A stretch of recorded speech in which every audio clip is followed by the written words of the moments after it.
एक महत्त्वाची बातमी आपण पाहूयात। छोटे भूखंड आता विनाशुल्क नियमित होणार आहे। महसूल मंत्री चंद्रशेखर बावनकुळे यांनी या संदर्भात महत्त्वाचे निर्देश दिलेत। राज्यातील 60 लाख मालमत्ता धारकांना या निर्णयाचा फायदा होणार आहे। सुमारे 3 कोटी नागरिकांना दिलासा मिळतोय, तर महसूल विभागाकडून अंमलबजावणीसाठी आता कार्यपद्धती जारी करण्यात आलेली आहे। तुकडेबंदी कायद्याचं उल्लंघन करून झालेले जमीन व्यवहार आता निशुल्क नियमित आणि कायदेशीर केले जाणार आहेत।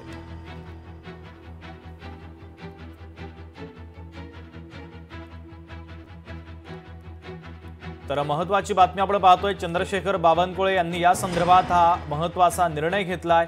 छोटे भूखंड आता विनाशुल्क नियमित होणार आहे। महसूल मंत्री चंद्रशेखर बावनकुळे यांचा निर्णय तर राज्यातील 60 लाख मालमत्ता धारकांना याचा फायदा होणार आहे। सुमारे 3 कोटी नागरिकांना दिलासा मिळतोय, तर महसूल विभागाकडून अंमलबजावणीसाठी कार्यपद्धती जारी करण्यात आली आहे।